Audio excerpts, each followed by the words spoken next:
Let me ask you this. How good of a listener do you think you are in a conversation? If you had to rate yourself from 1 to 10, with 1 being you're a worst listener and 10 being you are an excellent listener, what would you rate yourself at? Now, it's okay not to be a 10 on 10 because different situations and scenarios warrants a different listening skill. Although a question that you should ask yourself is, what value are you providing to the other person when you are speaking? Or are you just speaking for the heck of it? And most importantly, should you rather listen in that conversation? Now, in communication, listening is equally important as speaking. But yet, unfortunately, no one really teaches us how to listen in a conversation. By being a better listener, you're actually helping yourself out. You set yourself apart from the crowd, you are more likable, and you tend to form more deeper and authentic connections with people because other people now feel heard and understood just because you are a better listener. Today I'm in conversation with Kit Pang. Kit is a communications coach, he's a TED speaker, and he's the founder of his company Boston Speaks. Kit wants to enable as many people as possible to be effective communicators and speakers out there. Today we'll be talking about how to be a better listener in a conversation.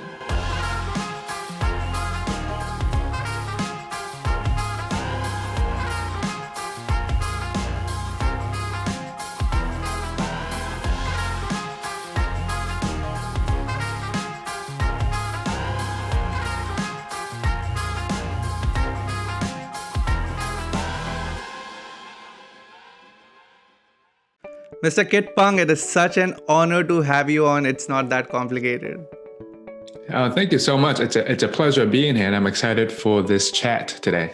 Absolutely. So if I got this right, Kit, you are a founder of your own company, Boston Speaks, and you're on a mission to make sure you enable as many people as possible to be amazing communicators. Is that right? Did I get that right? That's correct. 100%. The most important thing I believe in the world is for us to find our voice and to help each other, find their voices as well.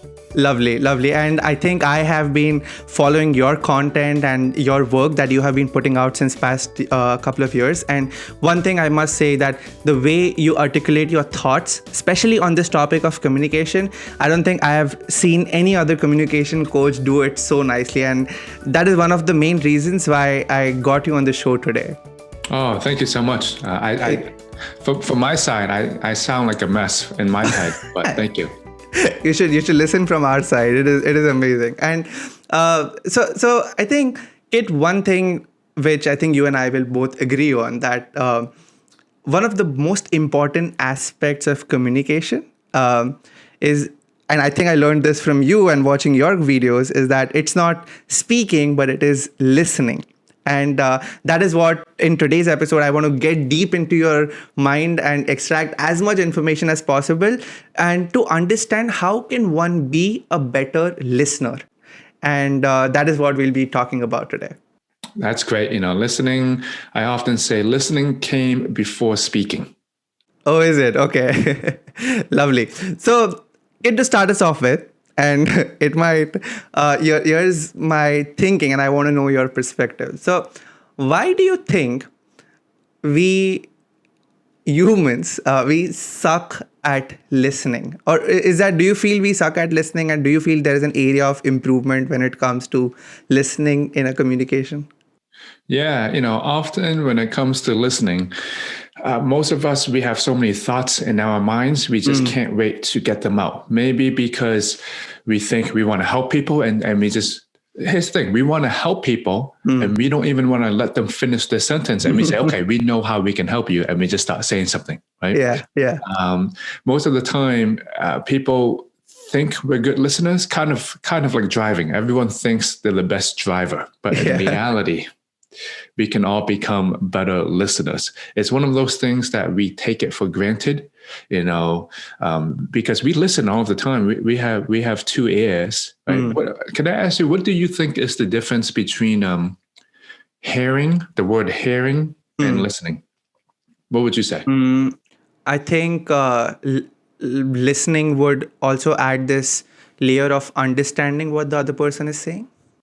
Yeah. Basically, so hearing is, if we can hear, that means if I'm making some sound like I'm clapping. And if you can physically hear, then that means you'll hear, the birds chirping or Yeah. something, or my cat is meowing. Yeah. But listening is you deciding what you want to focus on. So if I keep on making this tapping noise, do you want to focus on listening to me, this noise, maybe some noise in your background? So when you're listening, you are deciding to be here in the moment. You're deciding to listen to the other person in front of you or your audience. I forgot who said this. I think I got this on a blog article. Okay. But the person is saying we're living in a microwave world, meaning we put the dish in for a minute, and before the dish is over, when there's 5 seconds left, we microwave pick it up. Because we're always rushing. And so to be a good listener, it's hard because we have to be present. We feel like we can't rush, or sometimes we can't interrupt people. And so that's why, sometimes we do suck at listening because of the culture that which is in nowadays. I see. Beautiful. Very, very well explained. On a very funny note, I do open the microwave door at 1 second. That's mainly because I don't like that 3 beep, beep, beep noise at the end. But one thing which, and I think in that beautiful explanation that you just gave, you did mention that it's a cultural thing. And do you feel that this cultural thing has changed over the time? Let me ask you this. Do you feel it is more of a issue with our generation and the generations going ahead? You also have to think about where. Okay, for example, if you're listening to this right now, how are you listening to this? How are you watching this? We have Zoom, we have LinkedIn, we have all these different social media nowadays. So communication is changing every single time we go on a different medium, especially when coronavirus hit. Most of the time, some people, they were great in person. They could speak great in person. They're comfortable in person. They can listen to each other in person. But when they went online, maybe because they're not used to the tech side of things, Lovely. It's a little bit different. So when we talk about the culture that we're in, communication is always shifting. How often are you on the phone nowadays? Maybe not even so much. So it depends on the medium that you are using and how you are communicating through that medium. Lovely. On Zoom, on the phone, wherever you're at. I see. So if I understand it right, it's all about adapting to the changing mediums, and based on what is your sweet spot, you can. It is okay to be different on different platforms. Like, you might be great in person, but Zoom or other technological things, you might go a little bit back. Yeah, of course. But yes, it does go back to who you are as a person as well. Yes, we can be more present. Yes, you can wait till the microwave is over. That's on you. It's not on the microwave. That's still on you. But there's the outside world and there's the inside world. So it's a mix of everything. True. Unfortunately. Okay. So tell me something, Kit. Now, when it comes to listening, right? It's a trait. It's as you told, it is on individual. So based on your experience and educating so many people out there, what do you feel are traits of a bad listener? Yeah, and this is a great one. Can I ask you really quickly, how good do you think of a listener that you are, personally? My friends tell me I'm a decent listener. Do you think you are? Yeah, you can say yes. I mean, yes or no, or whatever you think. I would rate myself 7 out of 10. Got it. So why did you give a 7 out of a 10? Because I feel I don't. If I would be a 10, that means I'm listening to them completely. Okay. Right, but I do love to speak also in between. So what's stopping you from a 7 to an 8 or 9 right now? Is it one thing that you said was maybe it's you're listening to them completely? Yeah. Anything else? Like how can you go from a 7 to a 10 for you personally? So 7 to a 10%. I feel I would say I vary. So with good communicators on the opposite side also, I love to listen and I find the conversation engaging.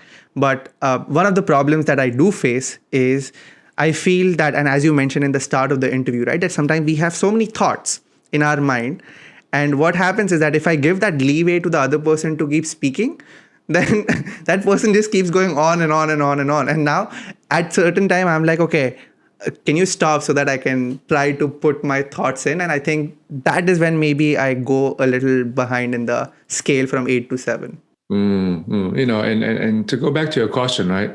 Perhaps what's the difference between a good listener and a bad listener? I have to ask another question this way. Your listening also depends on the situation that you're in. Okay. So, for example, and can I use you as an example? Of course. On a weekly basis, can you tell me who are the different types of people that you talk to? You can categorize them. Yeah. Family, clients, but for you, who are the different kind of types of people that you talk to? I would say my family members, my friends, co-workers, interview guests when I speak to them, and I think just a few long colleagues sometimes, like that I haven't been in touch with, but mostly 3 or 4 categories. Yeah, and I'm going to say your listening is going to vary. Maybe when you're talking to interview guests or potential clients, you listen way more and you can become one of the best listeners ever. But then when you talk to your significant other, sometimes you don't listen. Okay, Yes. we all know how to listen.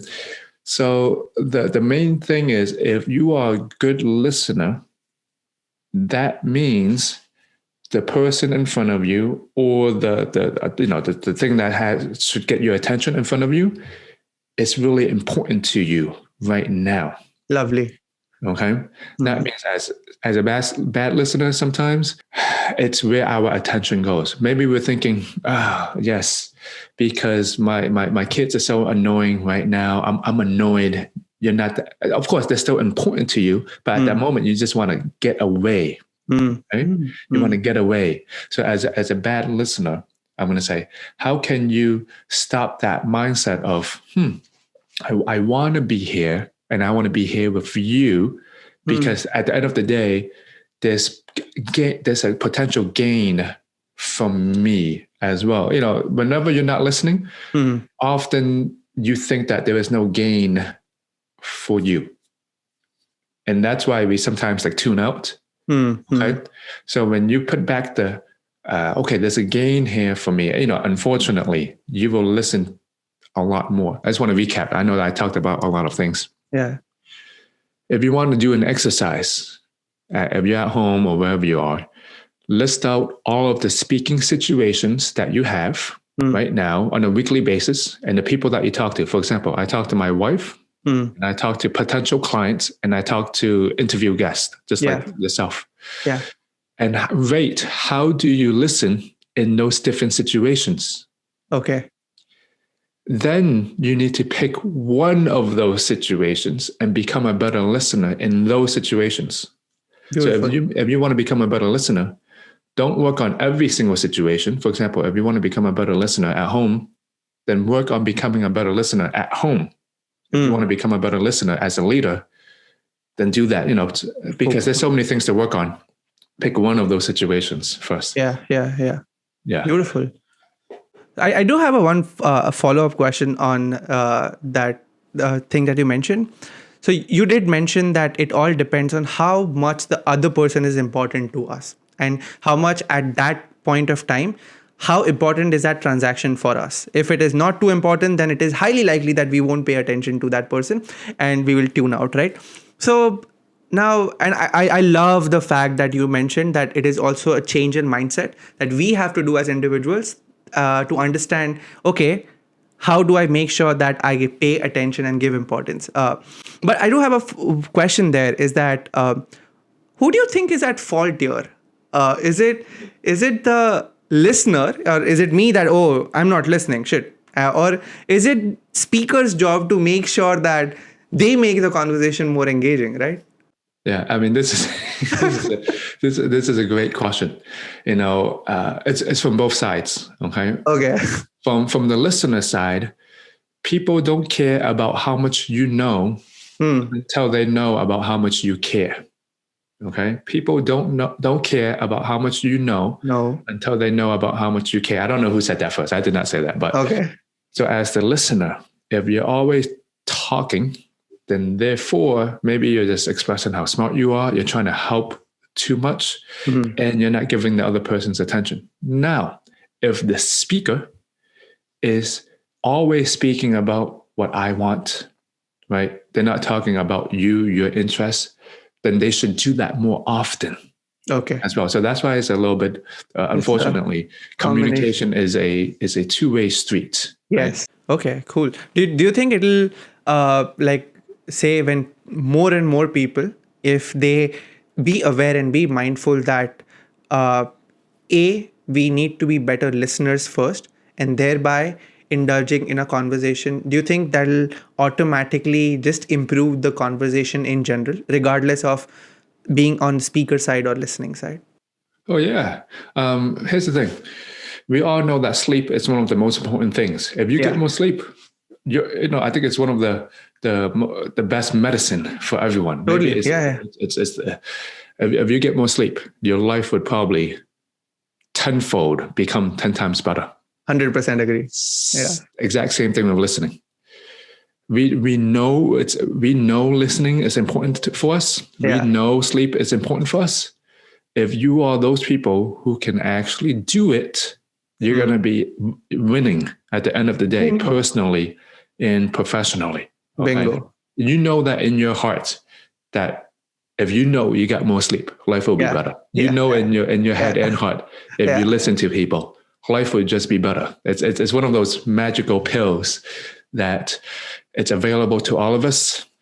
You just have to realize and be the person doing it. Excellent. I think you put it wonderfully there, Kit. So now, while before, I knew I was going to interview you today, so I was doing research on this topic, right, to understand what makes people better listeners and stuff. And there's an interesting research or like a conclusion sort that I would like to share with you and get your thoughts on that.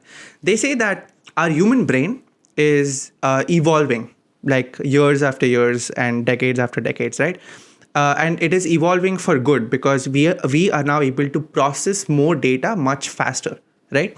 So now what is happening as a side effect of that is because human brain is like AI, right? It's like machine learning. It finds patterns, it recognizes patterns, and once it detects a patterns, it's like, boom, there's a conclusion given right there.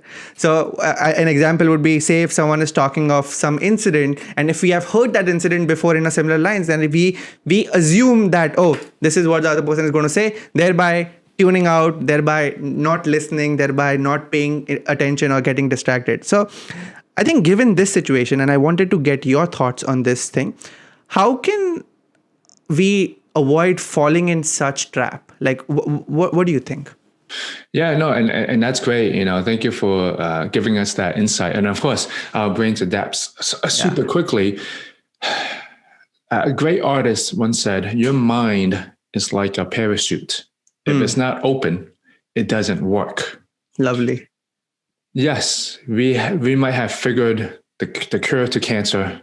We might have known all these things before, but again, if you are not willing to open your mind to new experiences, then that means you're not taking in other people's experience. You're not taking in their value, and you are stopping yourself from listening. So if you are a great listener, it's kind of, going back to like the Zen master or like a person who is a beginner's mindset. So how can you think of having a beginner's mindset again, and you're able to listen to people, even though you could be the expert, even though you figured it out, even though maybe you have all the experience in the world.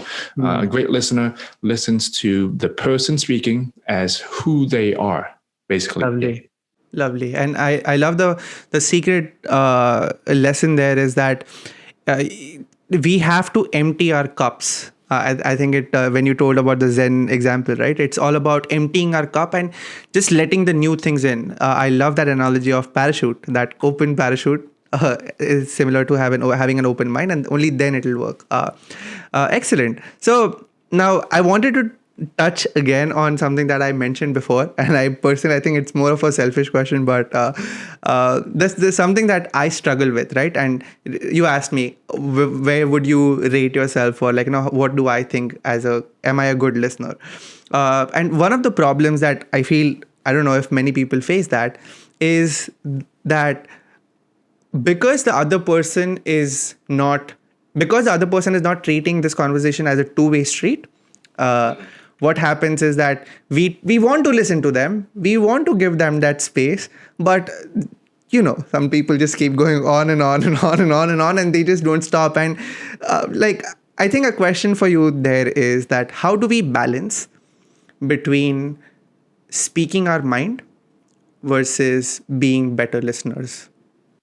Yeah, when it comes to not rambling on and on forever, you have to realize, I want you guys to maybe picture this in your mind. I want to talk about communication styles real quick, okay? These are the 4 different types of birds, and you can just basically Google them. Okay. There's eagles, owls, peacocks, and doves. Let me quickly explain them, because this is go back to how you speak and listen. Yeah.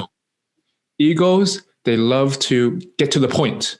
If you want to text them, you don't even have to text them good morning. Just get down to the point, okay? Don't give them the book. Give them the cliff notes to the book. They are what people call super direct.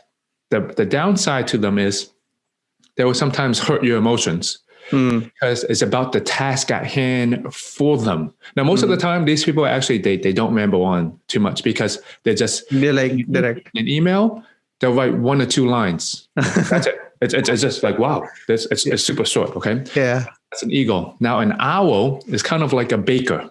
They're more detail analytical, more detail oriented. Yeah. So that means if you want to bake a cake, if it says 14 grams of flour, don't mess around with adding more, like 15 grams of flour. It says 14 grams. Don't play around, okay? You have to do a step 1, step 2, step 3, step 4, more detail oriented. So some other people would say, that's so many details. Why are you giving me so many details? I just want to be. Well, I don't need all these steps to follow, okay? And then there's the peacock. Peacocks are more expressive. It's not about the task at hand. It's about how we feel about the task at hand. If we are frustrated, we need to address why we're frustrated, not just talk about how we can get this done more effectively. The owl and eagle will say, how can we get this task done more effectively? The dove and peacock will say, well, how do we feel about the task that we're doing? Okay. So the downsides to the peacock, they are the ones, unfortunately, that will tend to ramble on because we're expressing about our feelings. Now, the dove is more democratic. What's the best way to do this? Let's ask everyone. Let's take a vote. The eagle will say, there's one way to do this, okay? So the doves are more democratic. They're more agreeable. They want to get everyone's input before we decide on something.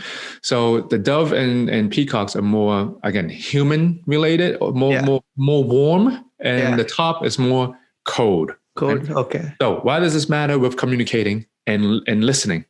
If you want to become a better listener and a speaker, do you know which bird your audience might be, or your participant might be? The reason I'm saying that is because you cook a hamburger for a vegan.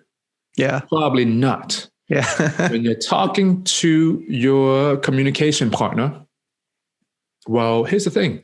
Are you communicating in the style that they like it? True. Because as an example, I have a client who did a presentation. She's a peacock, and her boss, an owl, said to her, "That's one of the worst presentations I've ever seen." I thought she's a really good speaker, but she did not present it in the way that he likes information. There was not enough information, actually. So even though she was really good, it did not match his style at the end of the day. So if we want to become better listeners and speakers, do you notice how we like to listen to information? Okay, I have to be honest. Okay, interview style. Okay, so during interviews, a lot of people sometimes when they ask me for interviews or I interview others, some people like yourself, you can send me a lot of notes. You can send me a lot of questions. Yeah. I will never do that to another person unless they ask. Okay. I am not an owl. I'm not an ego. Okay. So even before the conversation starts,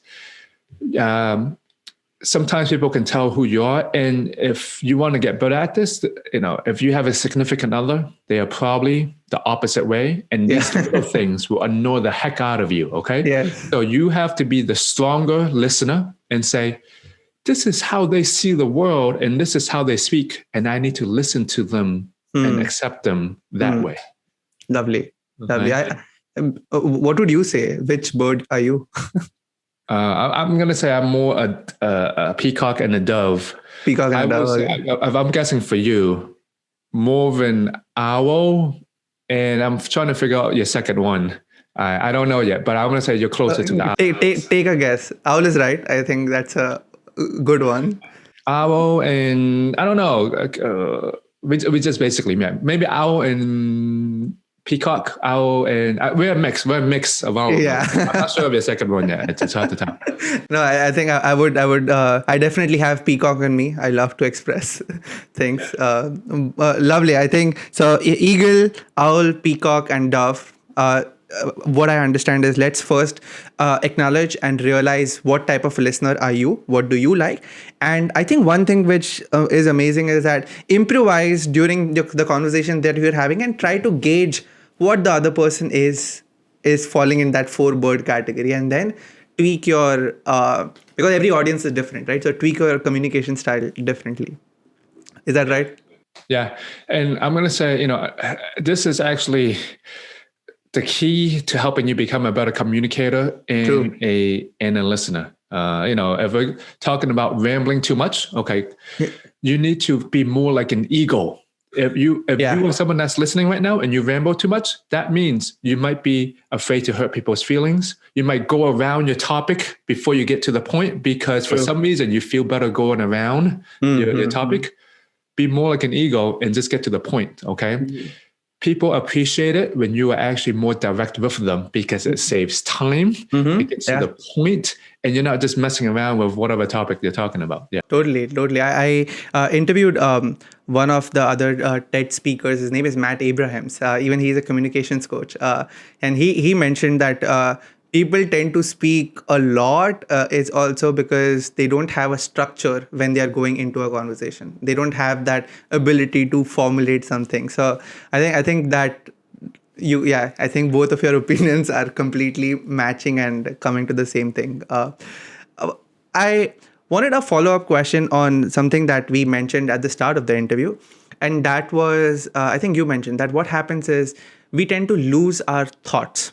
So what happens is that, say, for example, someone is speaking and I'm listening to them, but there are so many, the reason why we tend to interrupt, or at least I tend to interrupt at times, is because I want to make sure I tell my point right now. Otherwise, I'm going to forget.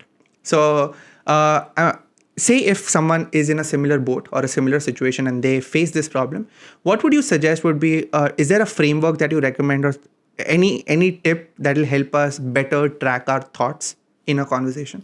Yeah, like you're saying, sometimes you want to interrupt people because you don't want to lose your thought, or you just want to maybe help out the other person, or you want to say something right now before the topic changes. So that could happen. That happens a lot. Yeah. One is you have to realize how important is this for helping the audience at the end of the day. There's one thing. Is this really helping the audience make a decision that will benefit them at the end of the day? Or you just want to get your point across, okay? Think of it that way first. If this is easier with friends or significant others, how will what you say help them make a decision in their life that will benefit them, okay? At the end of the day, again, I'm going to say it again, how can you help them make a decision in their life? Let's say my wife is saying she wants to buy this thing. I can give her all the reasons to not buy it, but usually in her mind, she's made up already so that she needs to buy it, okay? So how can you say something or ask a question that will help them make their best decision in their life? Second, just note down if you right now if we're on Zoom or online, can you note down the point that you want to give and then give it after the person finished talking? Okay. Most of the time, what you're saying, other people will probably not take it to heart or remember anyway, because they already made up their mind. Here's the thing: the people already made up their mind, and sometimes they don't even want your input. They haven't even asked for it, and you just went in. But that's why it's going back to the first one.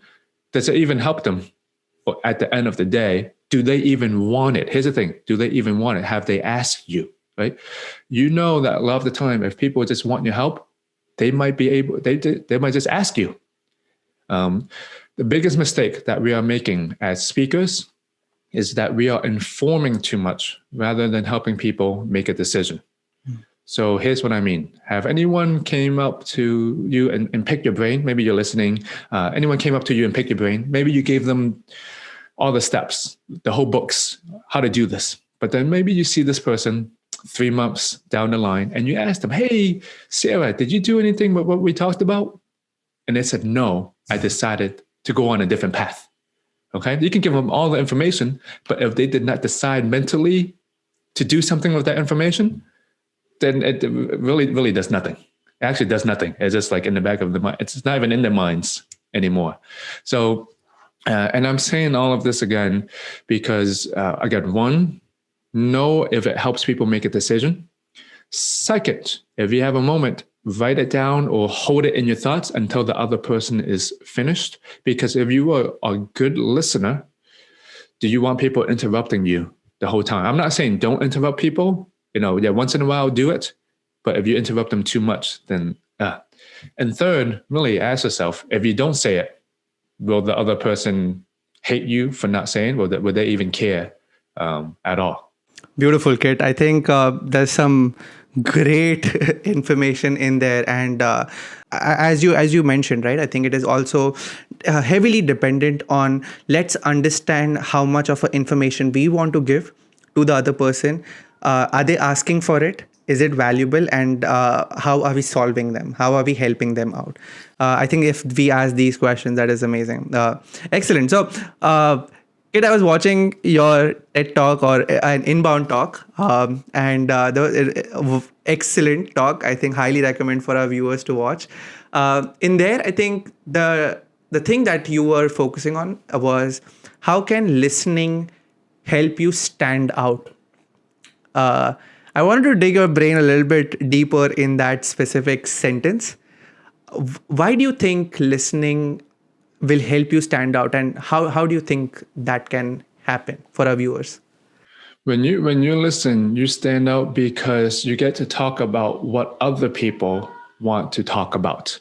When you are only coming from your side of view and you only talk about what you want to talk about, well, what do people like to hear? One, their name, and second, what's in it for them. So if you want to stand out as a professional in your field, right, personally or professionally, do you know what your audience life is like right now? Do you know what kind of pain they're in? Do you know where they want to go?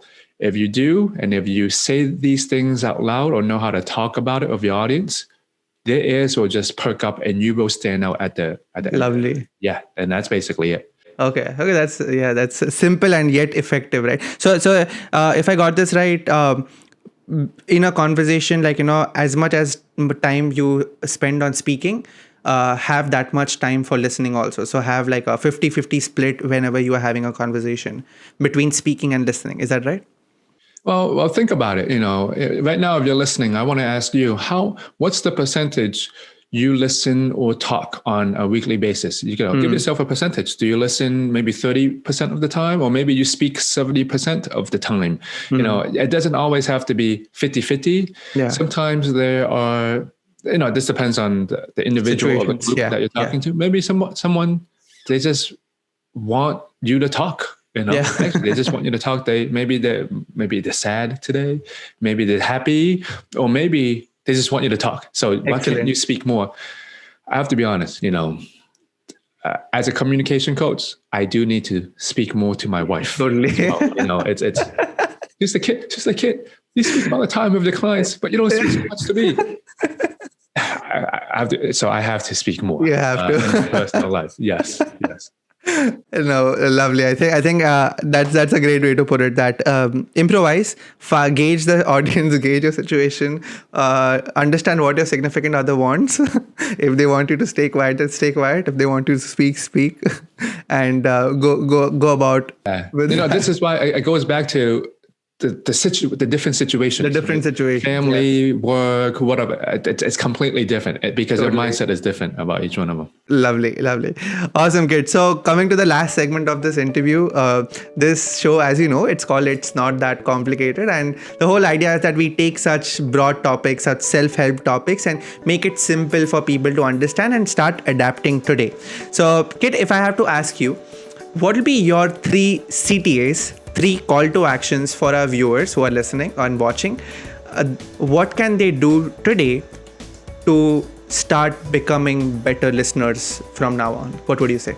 Yeah, I would say that the 3 things you must absolutely do after you finish watching or listening to this is, number 1, write down what kind of things can you cut out from your life. Okay. You don't need to do this anymore. They just piled on and you're still doing it for no reason, but it's taking your time, okay? Second thing, how can you meditate? This will also go back to you using your time. You think you can't meditate because you probably don't think you have the time right now, okay?